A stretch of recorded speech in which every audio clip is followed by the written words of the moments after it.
जय हिंद मेरे डियर साथी, मैं आपका साथी विकास। और आज हम देखने वाले हैं कक्षा 10 विषय विज्ञान। चैप्टर का नाम देखा जाए तो क्या हो गया, आनुवंशिकता है। ठीक है, आनुवंशिकता में हम लेक्चर नंबर फर्स्ट को डिटेल में कर लिए थे एकदम अच्छे तरीके से। आनुवंशिकता क्या होती है, ग्रेगर जॉन मेंडल के बारे में हम पूरा डिटेल में कवर अप कर चुके थे।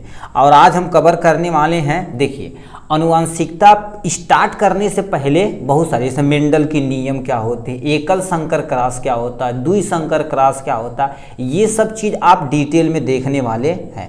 उसके पहले आप बेसिक कॉन्सेप्ट की को समझिए, क्योंकि आप आनुवंशिकता चैप्टर में जाएंगे तो देखिए बायोलॉजी में आप वर्ड पे डिफाइन को अच्छा कर लेंगे तो समझ लीजिए एकदम अच्छे तरीके परफॉर्म कर लेंगे। तो उसी तरह से आनुवंशिकता में जाने से पहले आपको बहुत सारी परिभाषाएं याद होनी चाहिए, उसका मतलब आपको पता होना चाहिए।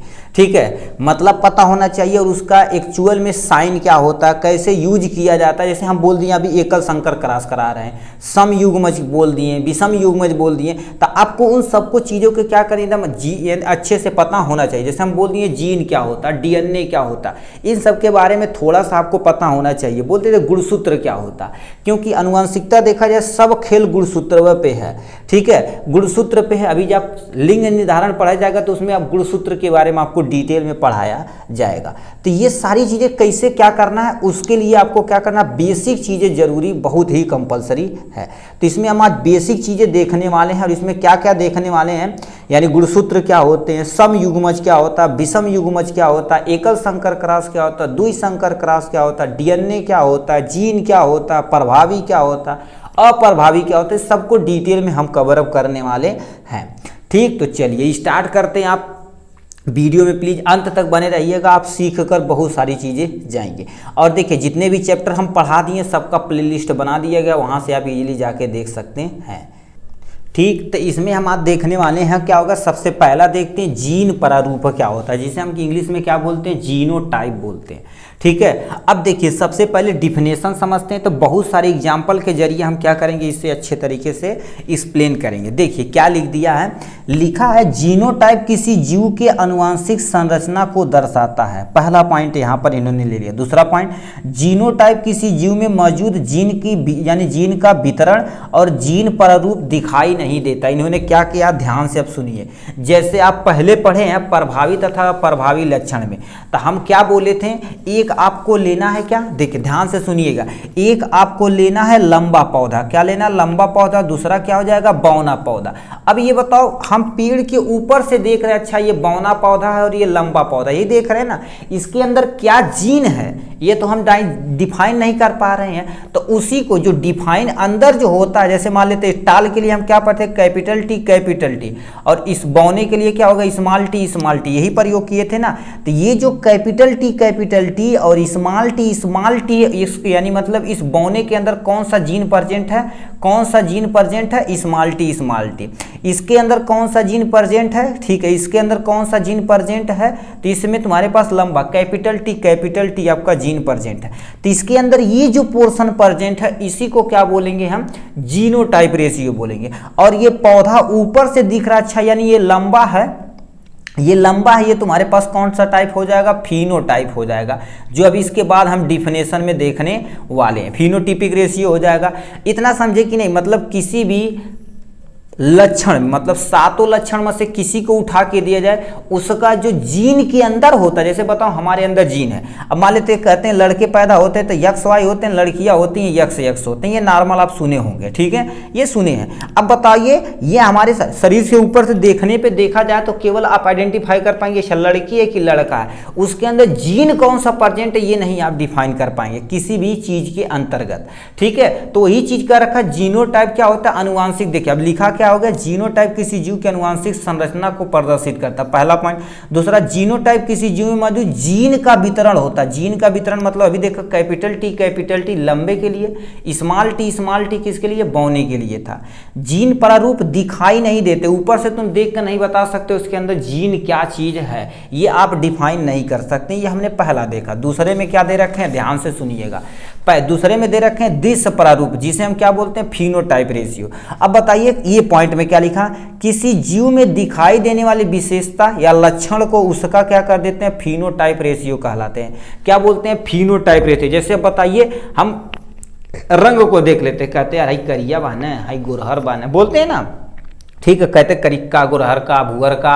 उसका बाल तुम्हारे पास किसी का यानी स्टाइल अलग अलग होता है, किसी का करली होता, मतलब गुड़ाउल बार होता, तो अलग अलग है, ठीक है। तो ऊपर से तुम देख के जान पा रहे हो तो उसे हम क्या बोलेंगे, दृश्य प्रारूप यानी फिनोटाइप रेशियो बोलेंगे। जैसे कोई पर्सन का आकार कहते हैं अच्छा बहुत बड़ा है, बहुत छोटा है, बौना है, मीडियम है, तो ये आकार देख कर हम बता रहे हैं, क्या बता रहे हैं, देख कर बता रहे हैं, इसीलिए इसे क्या बोला जाता है, फिनोटाइप रेशियो बोला जाता है, ठीक, ये हो गया। अब रूप भी देख के आप बता सकते हैं, जिससे क्या बोला जाएगा, फिनोटाइप रेशियो बोल दिया जाएगा आराम से, ठीक है। ये हो क्या रहा भाई, ठीक। तो आप समझ गए होंगे जीन प्रारूप, सॉरी दृश्य प्रारूप, जिसे हम फिनोटाइप रेशियो क्या बोलते हैं। इस डिफिनेशन को आप यहाँ से चिपका दिए आराम से। अब क्या लिख रखा, ध्यान से सुनिए दूसरा पोर्शन।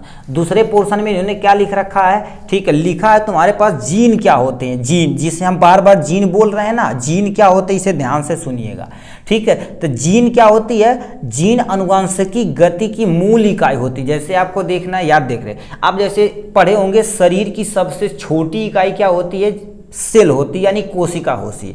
उसी तरह से अनुवांशिकता की सबसे जो छोटी इकाई होती है उसी को क्या बोलते हैं, हम जीन बोलते हैं। क्या बोलते हैं, हम जीन बोलते हैं। दूसरा पॉइंट लिखा है, जीन डीएनए की एक इकाई होती है जो प्रोटीन का संश्लेषण को नियमित करती है, जो किसी विशेष लक्षण के लिए अलग अलग होते हैं। इतना लिखिएगा, जीन क्या होती है, डीएनए की जो सबसे छोटी यूनिट होती है उसी को हम क्या बोलते हैं, जीन बोलते हैं, ठीक है। अब उस टाइम उन्होंने क्या किया था, देखिए जब मेंडल जी थे तो जीन को उन्होंने क्या बोला था, एलील बोला था। कौन सा वर्ड, एलील प्रयोग किया था। तो उस समय जीन का, ठीक है, यानी नामकरण नहीं हुआ था। तब उन्होंने क्या बोला था, जो मेंडल जी हमारे थे तो उन्होंने क्या बोला था, उसे एलील बोला था, ठीक है। तो अब तो समझ गए, डीएनए की जो सबसे छोटी यूनिट होती है उसी को क्या बोलते हैं, जीन, यानी जीन बोलते हैं। और ये क्या होता है, एक प्रोटीन का संश्लेषण को नियमित करता है, मतलब हमारे शरीर के अंदर प्रोटीन संश्लेषण होता, उसे नियमित करने के लिए क्या होता है, जीन ही होता। जो विशेष लक्षण के लिए क्या होता, अलग अलग जीन होता। अभी देखिए क्या बोले हैं, यक्स यक्स देखा जाए तो फीमेल के लिए यानी लड़कियों के लिए, यक्स वाई देखा जाए तो क्या होगा, लड़कों के लिए। तो बताओ जीन है कि नहीं, वही चीज क्या रखा, उसके लेवल पे जाके जब देखोगे तो उसी को क्या बोलेंगे, जीन बोलेंगे, ठीक। अब आते हैं नेक्स्ट पोर्शन पे, गुणसूत्र क्या होता है। ध्यान से सुनिए, गुणसूत्र क्या होता है, इसे ध्यान से सुनिए, जिसे क्रोमोसोम कहते हैं। अब होता क्या, इसे ध्यान से सुनिए। अब एक क्या लिख रखे हैं क्रोमोसोम के बारे में। क्रोमोसोम क्या रखा, यह धागे के समान संरचना होती है जो कोशिका केंद्र यानी कोशिका के केंद्र में पाई जाती है। मतलब क्या कर रखा, आप ध्यान से सुनिए। आप सुने होंगे, देखे होंगे, ये हमारे पास क्या हो गई, कोशिका हो गई। कोशिका के बीचों बीच तुम्हारे पास क्या हो जाते हैं, केंद्रक पाए जाते हैं। केंद्रक में धागे नुमा संरचना होती है, ऐसे थ्रेड लाइक स्ट्रक्चर, जिसे हम क्या बोलते हैं, क्रोमैटिन बोलते हैं। और यही आगे चल के क्या कर देती है, क्रोमैटिन आगे चल के किसका फॉर्मेशन करती है, गुणसूत्र का फॉर्मेशन करती है। किसका, गुणसूत्र का क्या कर देती, फॉर्मेशन करती है। और एक्चुअल में ऐसे गुणसूत्र का फॉर्मेशन हो जाता है, ऐसे, ठीक है। तो वही चीज का रखा है, आगे तुम्हें पढ़ना पड़ेगा, इसीलिए हमने एक ही लाइन इसे लिखा। गुणसूत्र क्या होती है, ध्यान से सुन लीजिए एक बार। धागे नुमा संरचना होती है जो कोशिका यानी कोशिका के केंद्रक में पाई जाती है। कोशिका के केंद्रक में पाई जाती है गुणसूत्र। तो ये हो जाएगा किसके बारे में, गुणसूत्र के बारे में। नेक्स्ट में देख लिया जाए, समयुग्मज क्या होता है, विषम युग्मज क्या होता है, इसे ध्यान से सुनिए। समयुग्मज क्या होता है, पहले डिफिनेशन दोनों की समझिए, तो अभी नीचे हम समझेंगे क्या कह रखा है। जब किसी विशिष्ट जीन के दो एलील समान होते हैं तो एक उसे क्या बोलते हैं, समयुग्मज कहा जाता है। जैसे कैपिटल टी लंबा पौधा। यह दूसरा प्रश्न क्या लिखा, जब किसी विशिष्ट जीन के दोनों विकल्प युग्मी भिन्न भिन्न होते हैं उसे हम क्या बोलते हैं, विषम युग्मी प्लांट बोला जाता है या विषम युग्मी का कहा जाता है। एक्चुअल में हो का रहा, ध्यान से सुनिए।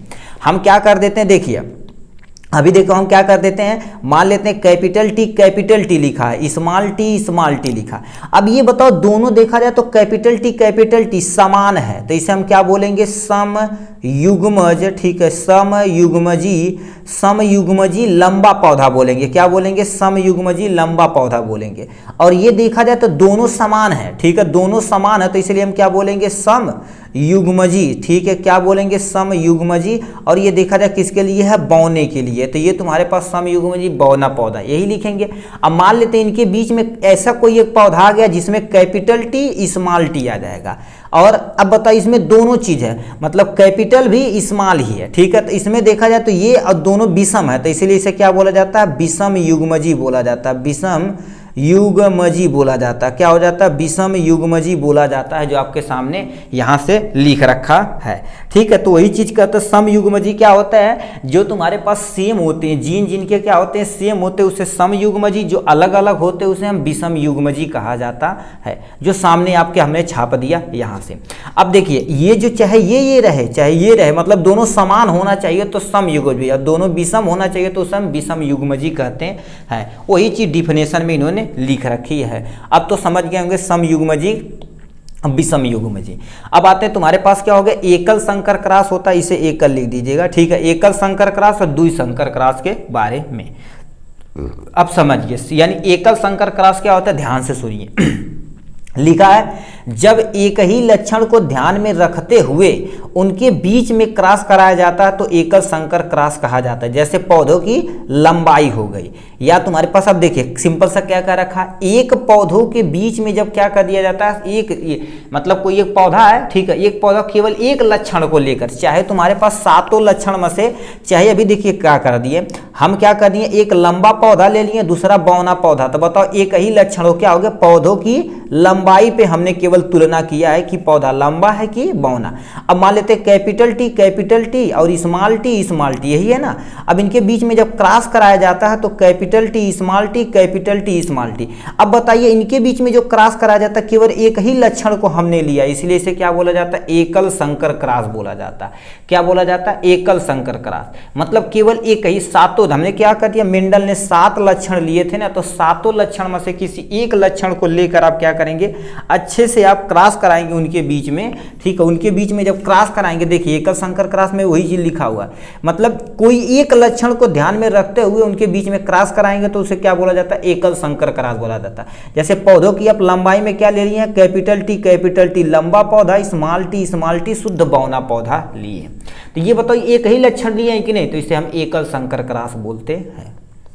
दूसरा क्या ले रखा है, द्वि संकर क्रॉस किसे कहते हैं, इसे ध्यान से सुनिए।